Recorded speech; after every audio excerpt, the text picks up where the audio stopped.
Thank you. So, thank you for coming to this panel. Okay, we will address the discussion on the utmost important subject of taxes. This panel brings together a wealth of expertise and insights to shed light on the crucial subjects of tax structures that facilitate and promote Chilean investment. Our panelists are not only STEAM professionals, but also thought leaders in their respective domains. I will be moderating this first panel.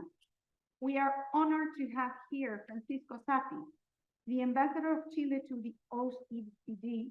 Ambassador Safi's extensive diplomatic experience and deep understanding of international economic relations will provide an invaluable perspective on Chile's role on the global stage.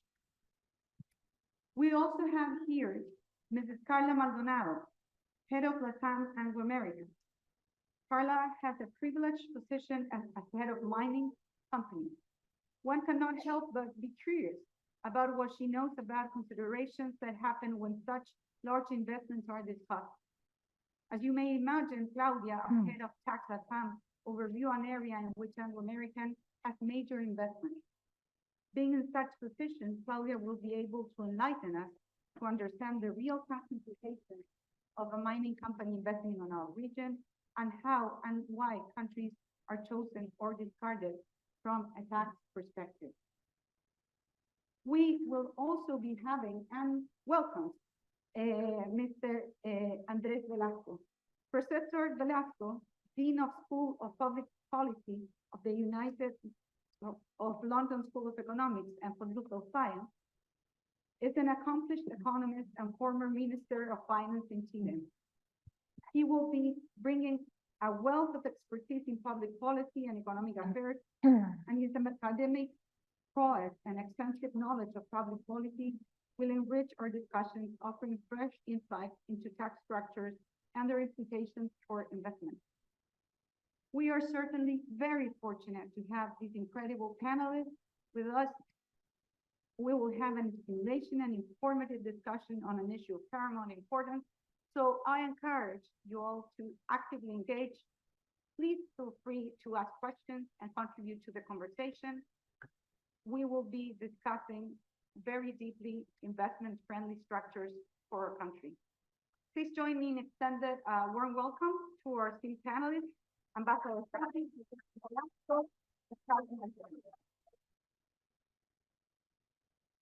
So, last year, in the same panel, I started sharing that in the last 10 years, we had 4 tax reforms and that a 5th was being discussed at Congress.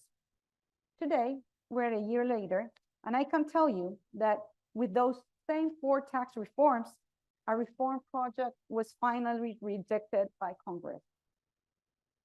We have a recent fiscal pact for development and welfare that the government seeks to invite to help dialogue that allows to build foundations for a regulatory framing that governs Chile in the coming years. However, that path is something that currently is difficult to anticipate and that requires everyone's commitment, which is uncertain to be obtained. Something that is relevant to highlight about the fiscal pact proposal is that it seeks to be holistic in such terms that it not only seeks to collect through changes in the tax laws, but also taking into consideration a series of matters, which lie basically on providing for a modern and flexible tax system that promotes business within a context of sustainable growth and that allows for future social progress. However, we're discussing this proposal in a fairly complex socio-political and cultural context where Chile continues to discuss with some difficulty in reaching agreements about various substantial reforms, not only this one, even carrying out second constituent process. The fiscal proposal, which was announced at the beginning of last month by President Boric, is the result of citizen consultation. social dialogues, and even the reception of proposals from economic actors, civil society, and even political parties, politicians, and several people. It has various pillars, and without a doubt will allow to discussion of such relevant topics here in this room, including anti-evasion and anti-avoidance measures, principles of a modern system, priority, efficiency, quality, and transparency of public spending, boost growth, sustainable framework, for example, including research and development. In this panel, we will be talking about the characteristics of tax systems that encourage investment at the same time that promotes collection. This type of conversations are important in our goal to have a tax system of consensus, sustainable, and permanent over time. We hope not to continue having several reforms over the years. So I invite the panelists to generate a contribution and to discuss openly and purposefully, having a conversation that inspires all of us. To finish, I want to thank our panelists. To finish my intervention, I want to thank the panelists and start the conversation by asking the first question to Mr. Safi. So Francisco, you have been helping government in this in generating this proposal to discuss the fiscal pact. However, the country is concerned that whatever measures are taken might impact investment. So how is it that yourself, government, and the new measures will help to balance investment and collection? How important is for the government investment? How is the government able and willing to sacrifice a little bit of collection with the purpose of not affecting investment?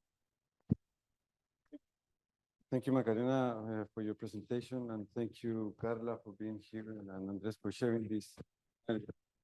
There are a lot of questions in your question, but we can start actually by maybe putting some distinctions in the table that I think are relevant between revenue and investment incentives, because I think that, of course, there's the need to ponder both things when you design a tax policy reform, or when you try to address the analysis of a particular tax structure.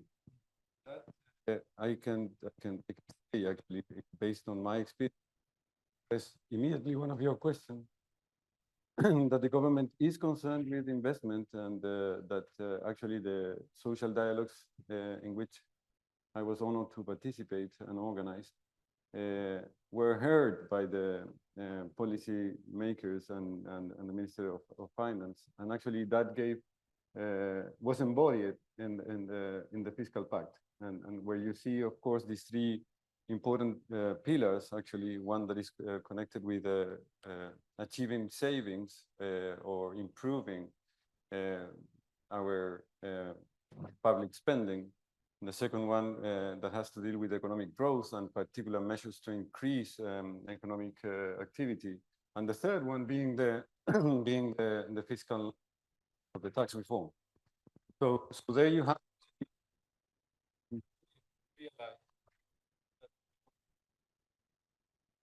the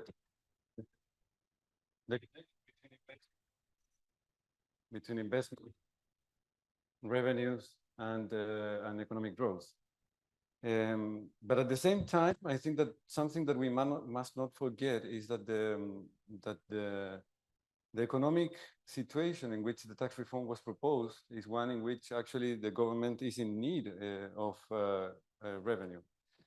One of the basic functions of a tax system is to collect revenue to finance public spending. And we know that almost 12 years ago, our country is going through a bigger and bigger indebtedness, and that actually we have fiscal space in the tax to GDP ratio relationship to increase a little bit the tax pressure. But then the question, and I think we will address it afterwards, is how you design a tax system that is actually able to do both things, no? To get more revenue, but at the same time not to affect investment.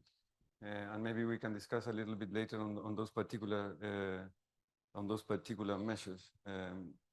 So I think that and just to sum up, I think that Chile today is in a position in which we do not have a heavy tax structure or a huge fiscal pressure, however you want to analyze it.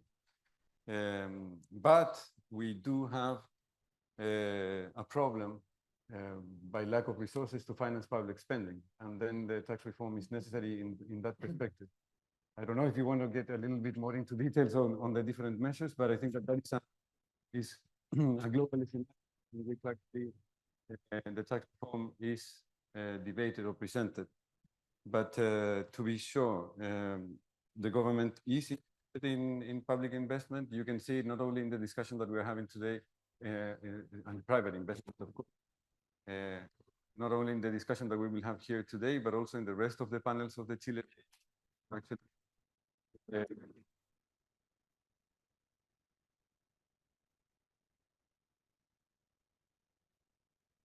think this one is better.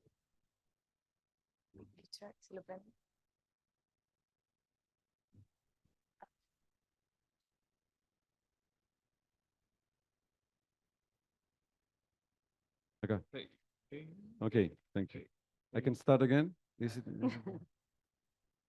So I think that actually the government is actually, as I was saying, committed to invest, to maintain or keep or even increase private investment. There's no spirit, and I don't know if I can speak in the name of the government, but at least in my experience, in personal terms, there's no spirit against private investment, and I think that that is shown in the different economic policies that are being discussed. Actually, it's shown in the way in which, with facts, we've shown that we've been listening to the different debates. We've been modifying the proposal of tax reform. The fiscal pact is that. And of course, there's at least the spirit to have a good discussion and to listen to different alternatives.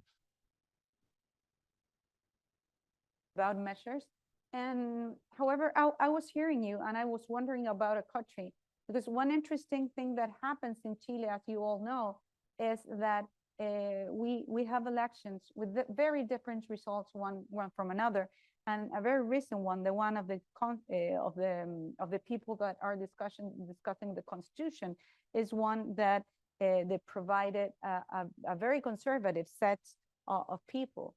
And I was hearing you saying that that Chile has a low tax burden and that we need to increase it, and in a fashion that we know we don't affect investment. I guess these people that are there will be wondering, is that even possible? Does such thing even exist? So in that line, I wanted to ask Carla. Carla, I won't make that question to you. I won't ask if that's even possible, but I do want to ask something concrete. So can you help us understand, being one of the investors' companies, what will be the reaction of tax investor to a tax increase? Is that even possible to have a tax increase without affecting investment? Well, we'll see if this microphone works. Is everything listening all right? Thank you. So thank you, Macarena, again, for inviting me to participate in this panel. You made a very concrete question, which unfortunately does not have a very concrete answer every time. It will definitely depend on the type of investment and the stage of the project. Sometimes a change in investment in the early stages of a project might actually mean that the viability of the project is in jeopardy, in danger, and you may not be able to do it. So it might change investment decisions. When you already have an investment in place, well, it might damage the profitability of the project and definitely the risk ratio that you will be including into your financial models. So definitely changing tax regimes while you already have a long-term investment like mining does affect projects, and everybody's aware of that. Even the government is aware of that. They have included into the measures of the new tax reform, considering talking about tax stability for mining projects as one of the measures to protect investment, which is very valuable from an industry perspective. if you talk about tax reforms and increasing collection, as you have been discussing before, and as it is part of the name of the panel, it is important not to talk just about the tax reform or the increase in collection, but also about incentives or other measures that may help protect that investment. In a Pillar 2 world, where we are talking about global tax collections and global tax standards, talking about incentives, it's a lot more challenging than it used to be. You have to take a new view on it. Thinking about what corporate income tax incentive you might actually be able to put in place. Under Pillar 2, not all tax incentives are actually beneficial for investors in each country where you operate. And again, one of the measures of the new tax reform includes credits that are refundable, which are one of the few tax credits that are beneficial for Pillar 2 calculation. So it is something that is also valued by the industry. You need to think about, when you think about tax reform, you need to think also about the impact on incentives. Those incentives need to be sustainable, need to be economically thought. And again, in a Pillar 2 world, you may need to think outside the box, that other than you to have thought in the past, like traditional corporate income tax benefits. You need to think about employment tax benefits or indirect taxes or other incentives that are related to technology, as Mr. Rodney was talking earlier. There is a lot of investment in the industry and technology and into making the copper business sustainable in the future. And copper is also crucial for the new net zero goal that we have. So you need to think outside the box and into bigger terms, thinking about incentives related to stable government, to streamlining permits. It's not just, it is a lot about taxes, but it's not just about taxes. And if you see a government that it's committed into thinking on other measures, not just taxes, that definitely has an impact on the incentives that might have for an investor to make a decision whether to increase an investment in the country or to start a new one. Thank you. So Andres, I'm very curious about what are you thinking? Because I was wondering, I mean, Francisco is all involved in trying to negotiate this fiscal pact. Carla is all about helping a specific company, but you are a person that has a lot of time to step back, see your country from abroad. You are in the area of people who are thinking rather than doing, and that's how we progress sometimes in life. So how is it that you view this from abroad? How is our country beautiful or just one like any other country? When it relates to money, what do you think that people wonder? Are they going to put their money in our country even if it's more expensive, or what you are going to tell us is that we better put our dreams to rest and be competitive over the environment? Thank you, Macarena. Morning, everyone. Delighted to be on this panel and in this amazing room. I will confess that I do not share the premise upon which the conversation has been based so far. Conversation has been, tax reforms are terrible for business. How scared should we be? And I think that's the wrong place, with all due respect. In this room, we have the investor community. The investor community should not be asking, how do we keep the government from raising taxes? The investor community should be asking, how do we first accept that a tax raise will be inevitable? And how do we make sure it's a good one? So let me dispel myth number one. If you read on Mercurio, we don't need a tax increase because economic growth will take care of it. Won't happen, guys. It will not happen. Every year, the school that I run in London takes 35 Chileans. When the Chileans come here, young men and women, the brightest in our country, ask them, why are you here? And of course, I'm expecting they will say, oh, because your teaching is so extraordinary. But they don't say that. They say, we've come to London because of the amazing public goods that the city offers. The amazing museums, the amazing culture, the amazing parks. The brightest people in the world move to the United Kingdom because the United Kingdom offers first-rate public goods. We ain't going to provide that in Chile with 22% of GDP and tax rates. We want to be a powerhouse economically. We want to attract the brightest people. We need to provide a level and quality of public goods that today we're not providing. Second myth, oh, you can cut the fat in the states and that will do it. Sebastián Piñera said that, didn't happen. Early Matei is saying that, won't happen. Why? Because 80 or 90% of expenditure is in fact big, broad categories that are politically untouchable. Wages and salaries, pensions, and educational subsidies. And therefore, when people say, oh, you could cut this program, which is awful, yes, there are plenty of awful programs to be cut, but they're $5 million in a state that is 80 billion. And therefore, the orders of magnitude don't match. Thirdly, if I were an investor, my main concern would be Chile cannot go on allowing the ratio of public debt to GDP to rise. The key thing to make a country safe is to have the public finance in order. When I left the Ministry of Finance, net public debt of Chile was 3 points of GDP. It is 35 today. And the ratio has been going up and up and up and up. And if somebody says to you, we're going to stabilize public debt by containing public expenditure, it ain't going to happen. If somebody says to you, well, economic growth will do the trick, well, by definition, economic growth will not do the trick because of the ratio, right? So if the bottom goes up, the top has to go up as well. So my first message to this room is the ratio of tax take to GDP in Chile will have to rise, okay? If somebody says the opposite, he or she is running for office, don't believe, okay? So the question then is, how do we make sure it's a good tax rise and not a bad one? I am not making a case that we should be like Argentina, which collects 40% of GDP. The tax structure is insane, and the money is mostly wasted. I am not making a case that it should be like Brazil, where the tax take is also about 40% of GDP if you put in the states, where the tax structure is being fixed now partially, but it is absolutely insane, and the incentives for investment are terrible. So the question is, can we gradually go up to something like 28% of GDP with a reasonable structure for investors and business? I think the answer is yes. Absolutely, yes. And I think that's the conversation we should have. Just I'll mention 3 things and I'll stop because I don't want to hold the microphone for too long.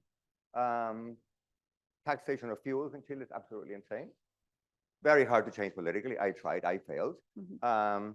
Secondly, taxation of capital income in Chile could be a lot better, Taxation of fixed assets, including property, could be a lot better. You buy a house in New York, the first thing you ask is, what's the property tax rate? You're looking at flats to buy in Manhattan, the estate agent will tell you, very nice flat, but don't buy it because, think of the tax implications.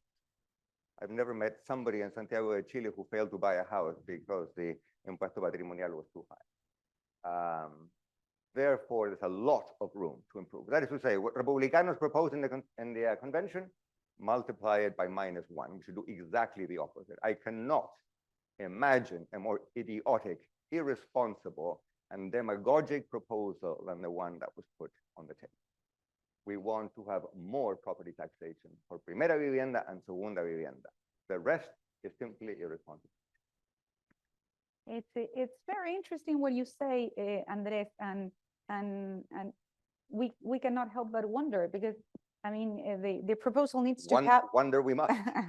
The proposals need to have also political viability, and as you just say, governments have been fighting over changing fuels taxations for long, and then we're talking about increasing property tax in a world in which we're discussing about putting, as you said, the exact opposite in the Constitution. How is that we're going to do that? It is interesting that when we were here in Carla, what she says is, okay, if we already have an investment, we will continue to invest, which is great. I mean, it's like a safeguard we have. And that's why I think we have continued to see direct investment with fine numbers.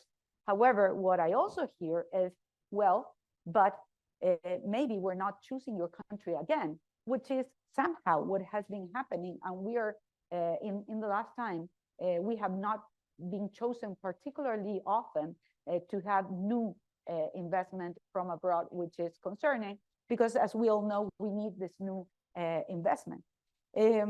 So Francisco, help us understand what is this, which is the list of these magical instruments that will be that will allow us to have new collection, and that really won't impact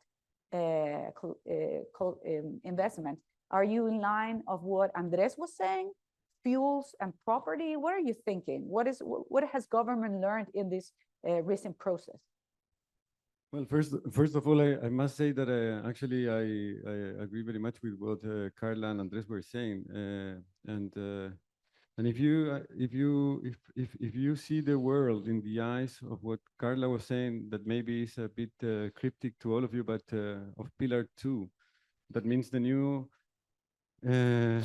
international global tax measures that the OECD is promoting and that a lot of countries are implementing in their internal legislations. That means minimum taxations in corporations of 15%. Actually, that changes the whole global scenario about what in Chile, going back to some of the ideas that Andres was criticizing, is something that is continually pushed by tax experts, actually, that they say that the Chilean tax system must continue to compete in this sort of covered race to the bottom idea of reducing tax rates. But actually, the world is going the other way around. And in the same vein that Andres was saying, actually, fiscal policy is very relevant in terms of debt and in terms of macroeconomic equilibria. Actually, if you read the Financial Times, there's a series of 4 articles in which they are explaining how all governments around the world are going through very similar problems as Chile. And in that series, what is explained is that big government is back. And the big question about big government being back is that we actually, those governments are not going to be able to finance their public goods, not even the English government, through more debt. But actually a tax increase is also seen in the near future here, everywhere, all around the world. And then the question is where capitals are going to move. And of course, there's another problem there, that is this idea that actually some politicians are putting forward all around the world, that with low taxations, we can continue living in the conditions that we do. But that is rationally, I think, almost impossible. So in that scenario, there are no, I would say, and this is something that actually I was asked during my PhD, when I was writing my thesis, some of my friends came to me kind of laughing and saying, "You're talking about just taxation. Which is the just tax rate?" And I was like, how can I know that? Who can know that? Who can estimate that? It's impossible. But the tax measures that actually are, so to say, friendly for investment, and I must say that this is a sort of contradiction in terms because of the functions of the both things. One, I think that there's no magic wand, but there are some ideas. For example, first of all, I would say that to design incentives, we must look what other countries are doing.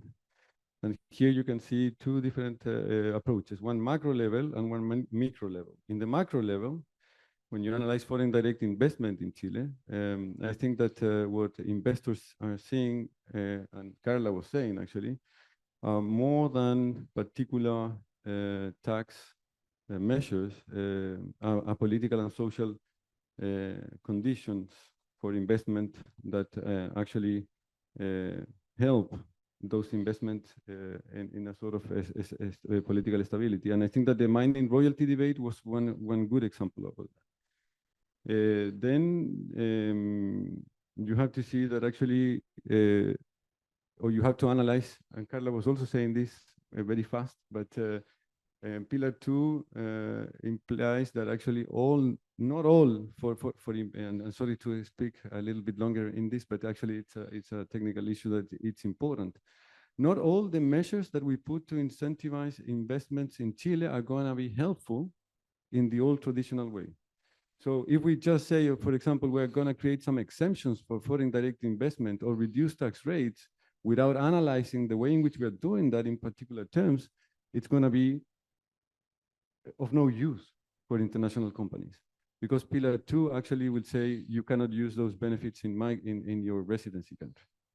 So we have to be aware of that, and we have to look and compare our Chilean tax system in international ways. In that sense, I think that actually since the time that Andres was Minister of Finance, actually we've been doing a lot of good work in those terms. with international tax treaties, with international measures in our internal legislation. In 2014, we included some extra measures in this tax reform. Actually, as you were saying, new measures are incorporated in the legislation to increase this modernization of our legislation that will allow international companies to invest and use the tax paid in Chile in their own homes. And then in the micro level, to see local investment. And again, one of the things that we've been used to discuss in Chile are tax rates, like saying, okay, we have to compare our tax rates. And I don't know if we have enough time here, but we have to compare our tax rate with the OECD tax rate. Actually, you see countries like the US, Australia, New Zealand, to which we always like to compare, actually those corporate tax rates are bigger, are higher than our corporate tax rate in Chile. What do you have to analyze to understand the investment structure to be friendly? Are tax bases. We never discuss enough about tax bases. Where do we apply the tax rate? To what? Yeah? And there, Chile has a lot of measures that actually are very traditionally, and we've always been using them. Some tax exemptions, deductible expenses, depreciation. I know that these are all very traditional, but the good things that these measures have actually, and with this I'm coming to an end with my intervention, is that they are focused. They avoid avoidance. They avoid, they do not create tax loopholes, and they are not easily to be abused by taxpayers. So that helps.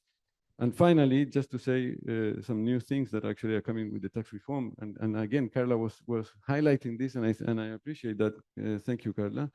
We have this development rate discount, the idea that you have to invest in certain industries where you can discount your tax rate, tax credits, or new way of determining tax credits in R&D, and the productivity and development fund. And I think that that also helps a new ways of thinking.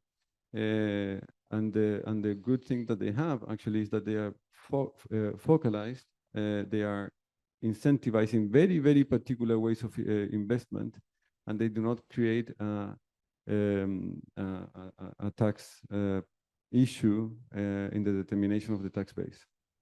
Sorry if I was too long and too technical. But No, and no, not at all. We have time, but just wondering how much will that collect? Well, If that it might was be the in a second part of brief your question. answer. You're right. That was the second part of your question. The problem is that that implies to renounce to some part of the collection of taxation. No, that's very interesting, but And I don't plan to be mean, but the idea of the government is to collect a lot. We're now discussing friendly ways of collecting without affecting investment. And I tend to agree with your answer that a lot of what you said would not jeopardize investment, but I'm wondering if it produces the collection government's needs for, I mean, a set of plans that government had in their program, and that have been continued to tell the community that they're planning to do.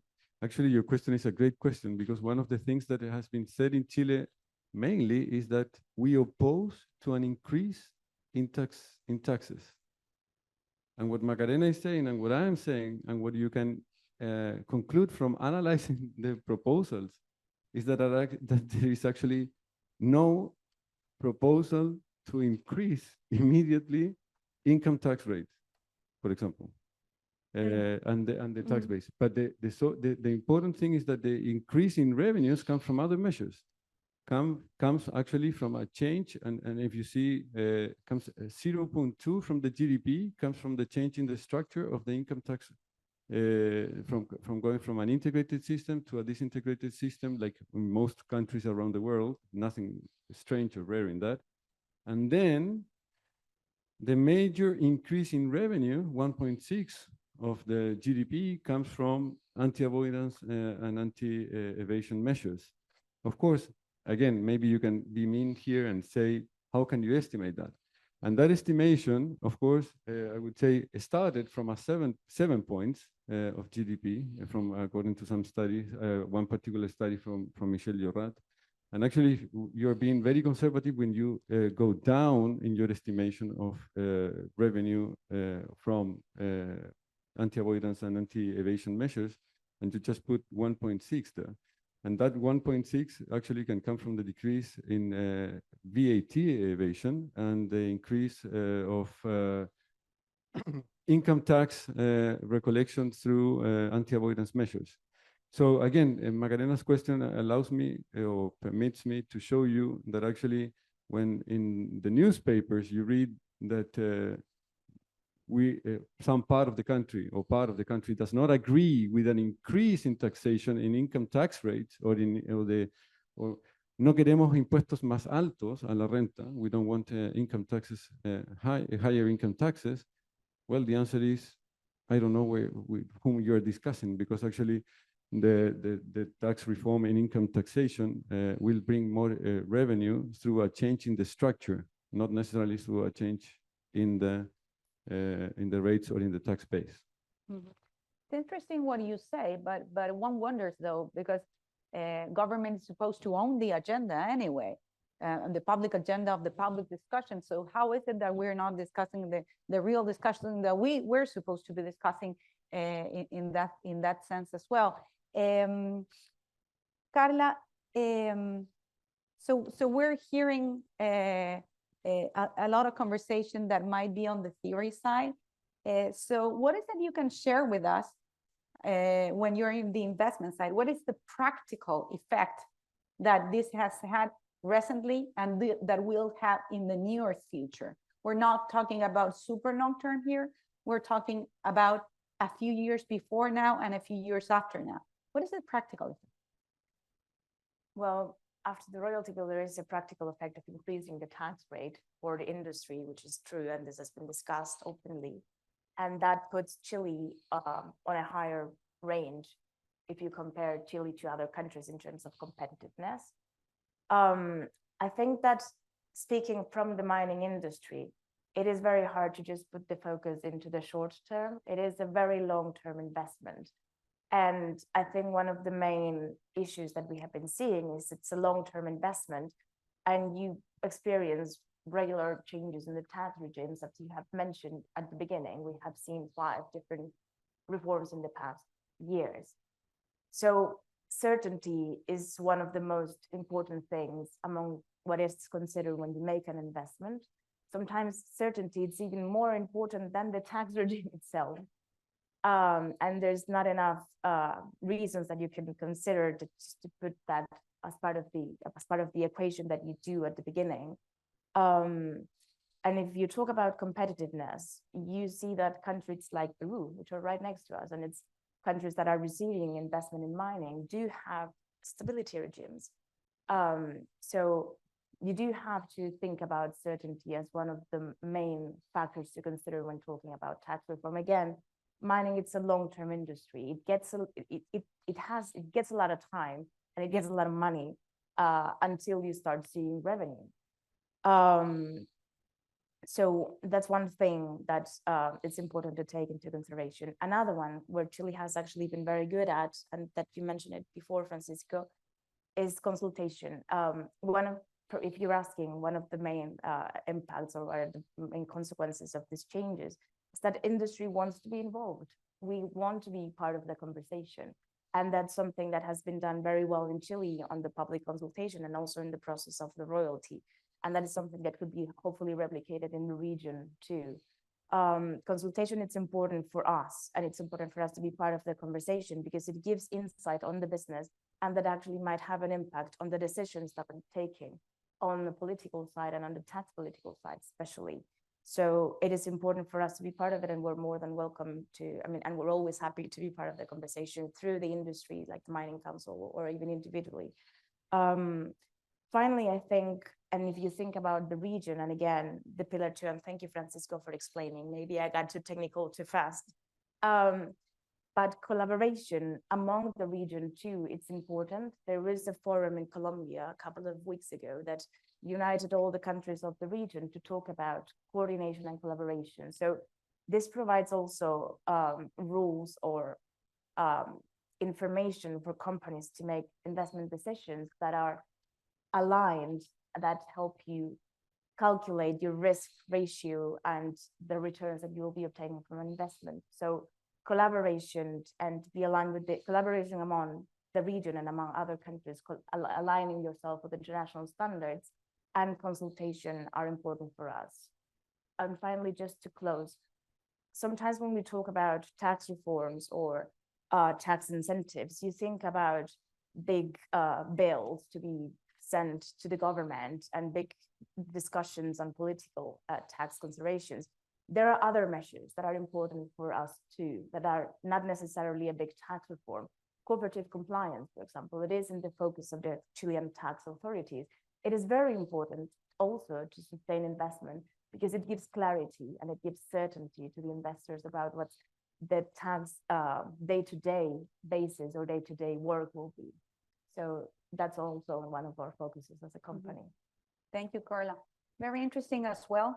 And very interesting to think because as Francisco was pointing out, all the discussion, I would say, in the media with politics in the unions, even in the business community, has been a different discussion. What we're hearing is a discussion about increasing taxes. That's the discussion we're hearing, very different to what we're hearing here. So very interesting in that sense. And Andres, I mean, what's going on here? What do you suggest? What we're hearing here is that what do you think from the side of somebody that that devotes their life to studying or helping studying and so on? What we hear is that we're discussing something different to what the government what the government claims they would like to do, and the government's not getting the votes. What we're hearing is that you have an opinion very different to the opinion that's being discussed politically today. You were saying, I think we need, just for a piece of example, that we need to increase property taxes, and what is being discussed is to put exactly the contrary on the Constitution. I mean, what's going on? How is it that the agenda is so much very different to what government, to what the academy, to what investors are looking for to discuss? Who is not owning the agenda here?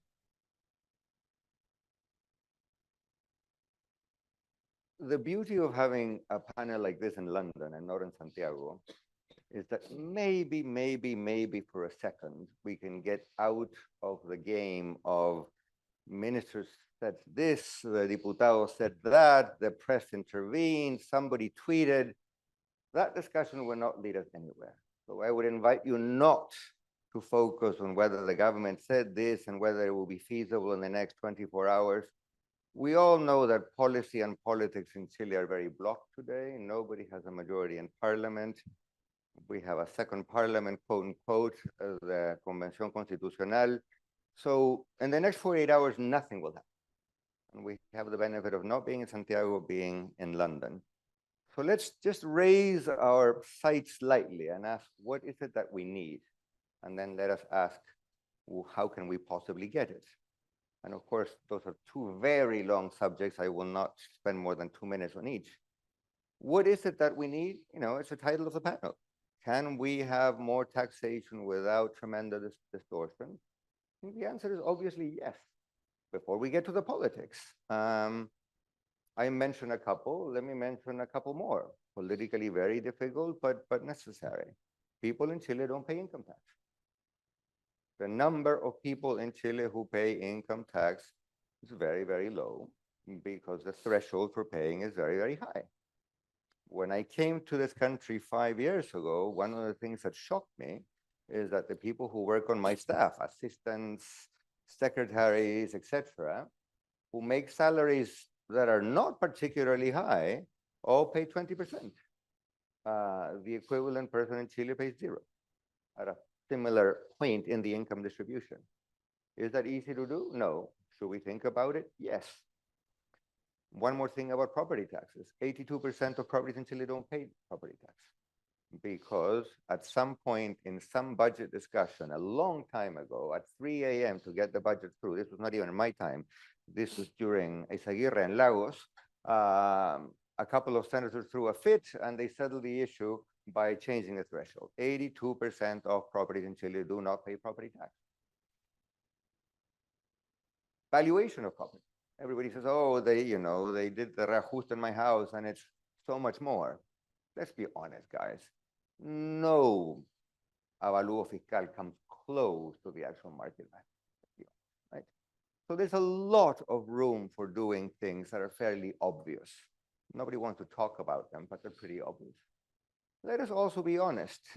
In theory, the tax on capital, if you make your living through interest or dividends, in theory, it's pretty high. In practice, it's pretty low. Be honest about it, because there are many, many ways of getting around it. And every government, including the center-right governments, have plugged this little hole here and that little hole there, but there's still plenty of holes. And, the dentist who works in Clínica Alemana and who has a high income pays at the margin 40% or 35%, depending exactly when you are. And people who make a living through dividends and capital gains and interest payments don't pay 35 or 40% at the margin. Let's be perfectly honest, that does not happen. And therefore, we have an issue of horizontal equity, which is serious. And we have an issue of distortive incentives that is serious. Renta presunta, a joke, right? We all know it's a joke, let's be honest. The people who get the renta presunta benefits are not small pirquineros or small transportistas. We all know it. Every government has said it's a terrible idea. We have never changed it.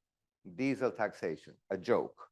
So look, the things that we could do to raise a couple points of GDP, maybe not 7 or 8 or 9, but a couple points of GDP at least through those measures, it's fairly obvious. Why are we not talking about it? Because it's hard. And not talking about things that are hard has one name. It's called a failure of political leadership. And I'm not talking about the government. I'm talking about us, the people in this room, the people who make public opinion, the people who opine, the people who help set the agenda. We are not doing our job because we have given up on those things that are crucial that we should be doing. And because they're politically difficult, we look the other way. How could we possibly do it? If I knew I wouldn't be here, I'd be advising someone, but let me slip one revolutionary thought. If I were a candidate with some chance of being president next time around, and if I belong to a center-right party, I don't fit either one of those categories, so I'm not talking about myself. I would be sitting down with the government and negotiating a tax reform tomorrow. Obviously. Why? Because given the current fiscal situation, of course, we can always get a lucky break. Copper can go to 5 or 6. It can be a lithium revolution. We can always hope for Father Christmas. But under normal circumstances, the next government, and let's be honest, there's a better than 50% chance that the next government will belong to the opposition. That government will come in. They will want to make their maiden speech and announce all kinds of plans and projects, and they will not have the money. So if I were Evelyn Matei or Cast or Carter or pick your favorite conservative candidate in Chile, I won't be voting for them, but pick a conservative candidate, I would be calling this man right here and saying, Francisco, let's sit down. Let's raise a couple points of GDP so that the next government can actually do what they want to do. And if they did that, then the polls would change.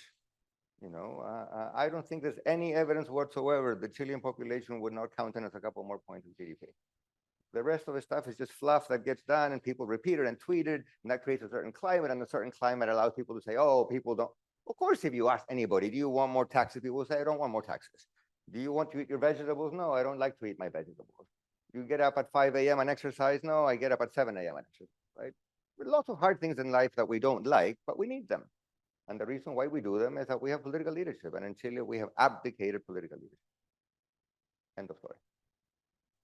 Thank you, Andres. I mean, we all like very, very nice discussion with some drinks after work. but still, and because it is this hour in the morning, we need to have some to-dos of things that we will actually be able to do. Because if not here, Mr. Safi won't obtain any collection, and then the government will not be able to do any of the jobs they want to do, or little, I guess. And there will be a lot of frustration from this government, and it may, and also as Andres pointed it out, probably the next government won't have money either. And Andres, you were pointing out some very interesting things about increasing taxes for a lot of more people in the population, very unpopular. And the Minister of Finance already said they're not going to do that. Diesel increase tax, which, as we all know, the camioneros may freeze the country for weeks if we try to do that. And as you say, we've abdicated for that. Property over property taxes that we have already pointed out is in the total contrary direction. I mean, and a lot of things that I mean are interesting, but it seems we won't do. So Francisco. Yes, please. Diesel tax. There's one way to do it. It's called the Ricardo Lagos way. When the Micros Amarillas blocked the roads, Ricardo Lagos brought some very large cranes, picked up the Micros Amarillas and put them in a ditch. If the camioneros block the country, whoever happens to be president of Chile enforces the law of the land. It is illegal to block public highways. You bring a very large crane, you pick up that truck, you put it in a ditch. Which politician in Chile has the moral standing to do that? Ricardo Lagos did. Best president we ever had. Yeah, but which politician today has the public opinion support to do that? That's also a question. I The guess. economist in me wants to say public opinion support is an endogenous variable, right? You earn it. Okay, it might be. Francisco, so I was hearing you and Andres, very different and ingenious measures, including fighting the camioneros. So what is it that we are really going to do to have the collection? I mean, some people claim that governments say a lot of things, but after when the bills go to Congress, they say very different things, and that you find in the bills lots of different measures. And when people are giving interviews to the media, what you hear all the time is, well, this sounds very good, but let's wait to see what is really written in the bill, because what the government continuously says something, and then something different goes to Congress. So what you're telling us is the next bill of this government, if there's gonna be one, or the reform of the current one, it's going to have, as I was hearing from you, tax evasion, tax avoidance, and integrated and disintegrated changes. That's it. We're not having all these tiny little things here and there that some of them appear tiny, but then have a huge effect. We're not going to have that. We're not going to have Andres's suggestions of things that we've all heard and know, but we're not fighting today. Or what you're going to do is, as we hear and have seen, put a lot of things there that the plan is to give them in the process of discussion. What is the fashion of the new bill? There's an easy answer for that question, but I'm not sure that that's the one you're asking me for, because I'm the Chilean ambassador to the OECD. I'm not the tax policy coordinator in the Ministry of Finance, but as far as I can say, actually, and to the best of my knowledge, there's still a discussion, an open discussion, and I think that was part of the good faith of the government by showing. I mean, for the very first time, you have a problem here. It's the very first time in the democratic history of our country in which a tax reform that was proposed to the parliament was rejected. The general idea to legislate was rejected. So you have a real problem here. Okay.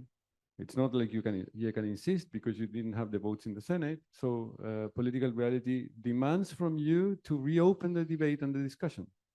So that reopening of the debate and the discussion and the good faith behind that idea is reflected in what it seems to me to be a criticism from your part. And I think that that is a bit unfair.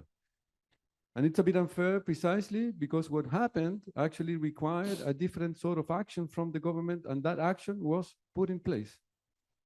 So it's kind of either we take seriously what is happening in the country, or if we continue to criticize whatever happens, actually we're going to go into an even worse place to the one in which we are now, I think. And this is something that I consider to be dangerous.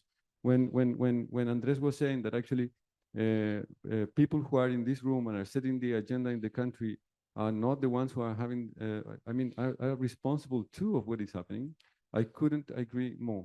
And part of the ones actually who have that responsibility are tax advisors. Not only the economists who discuss on tax policy, but actually the lawyers who are talking to the ears of a lot of you who are sitting here in the room. And as a tax advisor and as a tax lawyer and as a tax law professor, I can tell you that we have a lot of influence in your reactions to what are being things that are being proposed. So please, let's all of us be responsible of what we are discussing here. And the thing that I want to, and I think that it's important to pass this message, because we can be as creative as we want. We can listen as much as is required. But actually, if all the time we're not going to be able to see the near future and what we are really needing in the country, we're not going to get anywhere. We need to raise revenue to finance public spending. And that is not something that actually any government in the near future, not this one, can deny. So that is part of the problem that we have. If we want to discuss about different measures, we can do it. So to go back to your question, I think that actually the major schemes of the tax reform that were rejected maybe will have to be kept. And will have to be kept because that is a way in which we can actually get more revenue without affecting investment. And that's why I was putting as an example, but I was not saying that that is going to be the only measure, that idea of changing the structure should be kept. Because it won't bring a major effect in investment, but it can raise more revenue in the near future. Are you talking about integrating, disintegrating? Yes, I'm talking about integration and disintegration of the income tax system, and that can solve some of the problems that Andres was addressing, like saying, for example, what happens with the taxation of capital and finance income. So that is one of the issues that actually must be addressed, I think, in the near future. To go to a tax system that actually the income tax system has a tax base in which income is taxed is necessary. What does that mean in Spanish or in English? It means actually that the reforms that we're going through are changing the idea that actually income should only be taxed when it is consumed. And I'm not saying that for ideological reasons. I'm saying that because actually the country needs that change to get more revenue without affecting investment. The idea that the accumulation of capital was necessary to bring more savings and investment in the country, I think I heard this from Andres even some time ago, was necessary for the way in which the country was developing in those days.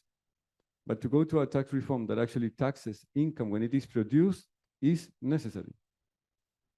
And that's why I think that actually that can bring more revenue in the near future. Those things that were taken away from the tax reform are those things that actually were most people was against, and I think that explained why the whole reform was rejected, and actually were the ones that were having most effects in investment. Like, for example, taxing savings or the historical savings at the level of the companies, that actually you can see it. For example, if that measure, and by the way, actually, someone named Velasco actually brought it some years ago. Don't blame these guys. I am to blame for that. So that idea actually, and I think it was a great idea because it looked for a way to correct what had happened in the past with the integrated system. So it was a correction. So for example, if the idea would have to be a perfect idea, I think it would have been to propose it to apply for some years, not in the long term. So it was a correction. Aren't you punishing there? But Yeah. just let me, that was I'm not saying that it should come back. I'm saying that why it could have worked. But then, and finally, the wealth taxation at the personal level was also taken away from the reform. So if you see what we're trying to do, or what the government is trying to do, I identify with the government, of course, because I think that these are necessary ideas, and I'm part of the government. But I'm not the one who is working as a tax advisor in the Ministry of Finance. I think that actually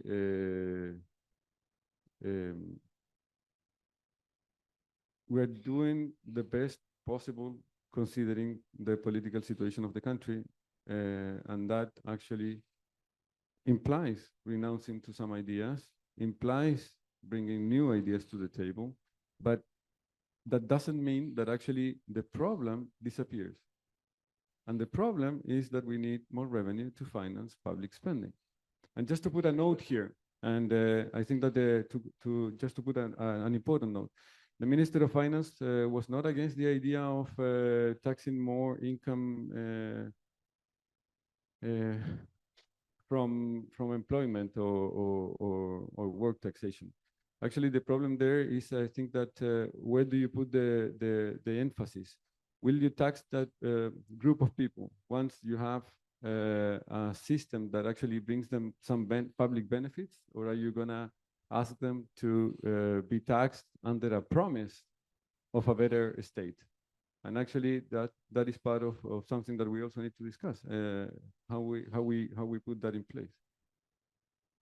Carla, I was hearing Francisco somehow appeal to the fact that advisors are doing a bad job in their advice.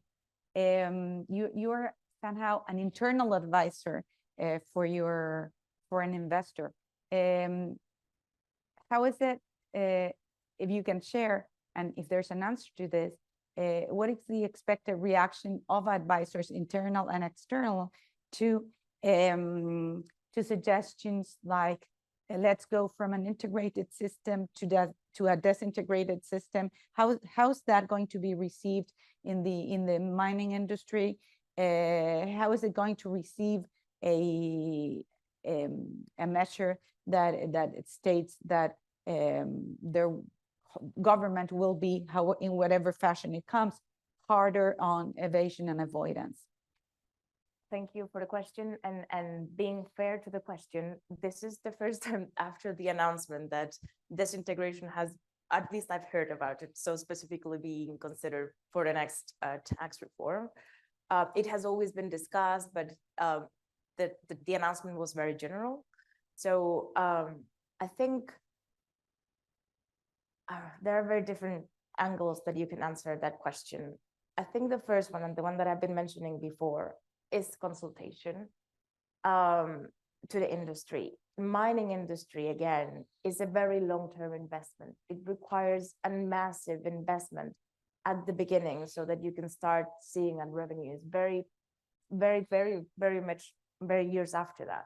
So consultation with the industry, coordination, a proper business insight and analysis of what that will mean for not just mining, but the different industries is very important. And we value transparency and collaboration with all the governments where we operate. And I think that we need to put that as a focus for every government and for every initiative of tax reforms that you may have.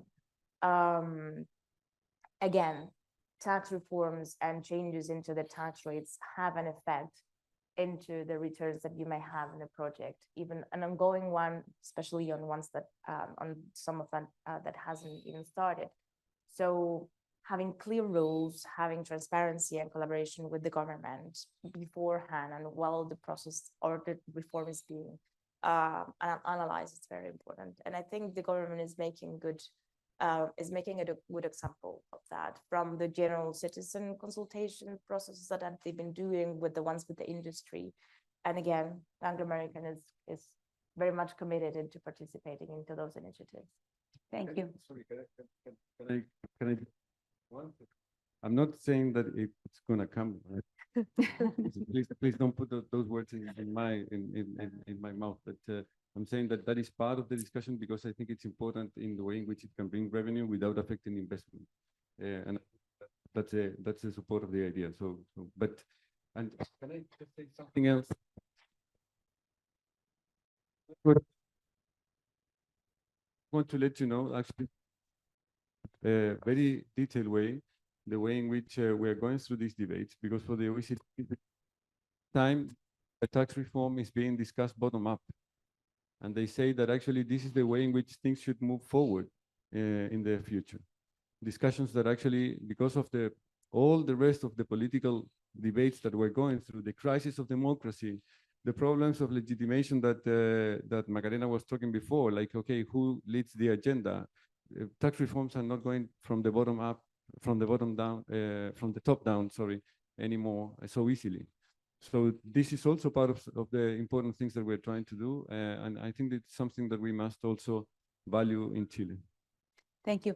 Andres, I was already signed to cut this, so please be brief, but I cannot help but ask I you this one.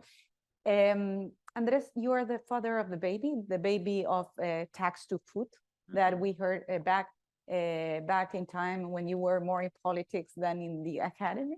That is what, as you were pointing out, Francisco and the team of government inherited and tried to refashion as a tax to retain profits.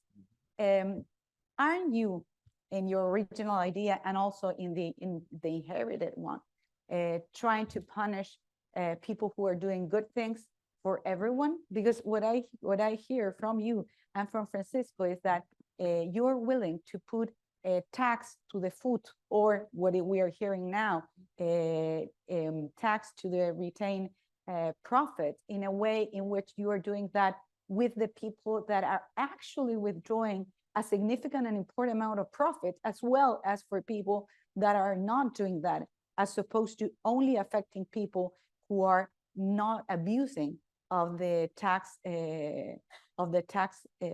exemption measures. I am being very much of a boring economist in this respect. Boring economists tend to think, how do you tax, raise revenue, and do so with minimal distortion? Without getting too technical, that means taxing things that don't move. Bunch of profits that are sitting there on somebody's balance sheet, some of which may have been actually accumulated 20 years ago. To say it in jargon, the elasticity of that is zero. Tax it. It's economically efficient. It's easy to collect. The distortions are minimal. And as far as I can see, there's always some wrinkle that a tax lawyer will tell me that I didn't get, so I apologize in advance. But the basic economics of it is, if you want to withdraw, you withdraw, and therefore you don't pay. Or you pay a different tax, but you don't pay that tax. And, you know, this is not confiscatory. It's supposed to be small. In fact, when I first proposed it, it wasn't even a tax, it was an interest payment. It was an interest payment because this is money that eventually, when you pull the money out, you will pay the government. It is sitting there untaxed. And of course, the opportunity cost of money is not zero, to get really boring and technical. And therefore, why should the government charge you zero for money that is eventually going to be the government's, but you're not paying yet? That's a technical analysis. Let me say something political. I think the world is moving, and this is politics, this is not economics, towards some kind of asset taxation. Problem with wealth taxes is that they're unmanageable, impossible, and very difficult to administer. Because, you know, I would love to tax somebody's very expensive person rug, but go find it and then go, you know, attach a price to it. It's very difficult. So what is the, you know, if there's a lot of political pressure to tax some asset, what is the asset that we should be taxing? This one. So it is, you know, Francisco may not like what I'm going to say, but the government initially had a wealth tax and a tax on the food. I always thought that they were one and the same. And I always thought, Francisco, you can deny this and you should deny this, I always thought that the wealth tax was there eventually to be given away in negotiations so that the tax on the food would really be the wealth tax, right? And that would be a pretty good deal, I think, for everybody, including the businessmen. Thank you, Andres. Very, very different things heard from what we have been hearing lately. Thanks for that. I want to thank our panelists for this discussion, and I want to ask all of you to join me in giving a very warm applause.